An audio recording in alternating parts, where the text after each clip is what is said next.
Le Tu-104, premier avion de ligne commercial de l'Union soviétique, a effectué son premier vol le 5 novembre 1955 et a surpassé la technologie occidentale, mais a échoué lamentablement, coûtant la vie à de nombreuses personnes.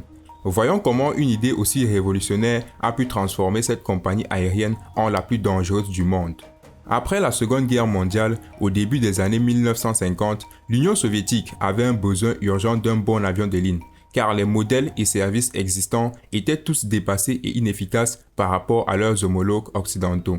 En 1952, les Britanniques sont passés à la vitesse supérieure en lançant l'avion de ligne de Havilland Comet, dont le design épuré et l'efficacité énergétique ont mis tous les autres avions de ligne à l'amende. L'avion de ligne à réaction présentait un design aérodynamique durable, propulsé par 4 turboréacteurs de Havilland Ghost, dissimulés dans l'emplanture des ailes, et une cabine pressurisée. Cette initiative a pris tout le monde par surprise, en particulier les soviétiques qui savaient qu'ils devaient les surpasser avec une technologie ultra moderne. C'est alors que le célèbre concepteur d'avions, Andrei Tupolev, réalisa un coup de maître. L'offre est difficile à rejeter et Tupolev obtient l'approbation du projet le 11 juin 1954 par le Conseil des ministres pour la construction d'un Tu-104, un avion de ligne à grande vitesse et à long rayon d'action.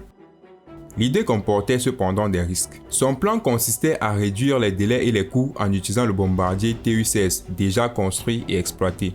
L'entreprise aéronautique a conservé les ailes du chasseur, son groupe électrogène, son empennage et son châssis, le remplaçant par un fuselage plus large et hermétique, permettant de gagner du temps en termes d'ingénierie. L'immobilisation et l'interdiction des vols commerciaux de Comet est un autre facteur chance pour les soviétiques. Après une série de crashs, Comet est cloué au sol en janvier 1954. En juin 1955, les soviétiques ont présenté le Tu-104 à la face du monde. Celui-ci était alors devenu à l'époque le seul avion de ligne opérationnel au monde. L'entreprise étant trop confiante, un vol d'essai pour une délégation a été effectué en Grande-Bretagne.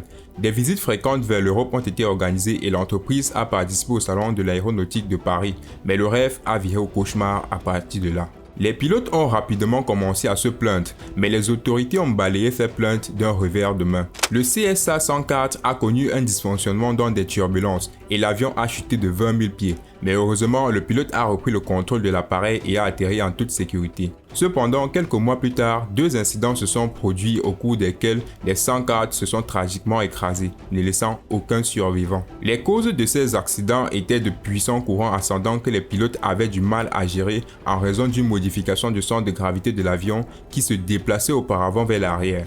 Des modifications urgentes ont été apportées, mais le crash de 1959 a scellé le sort de la compagnie, qui a perdu 144 vies.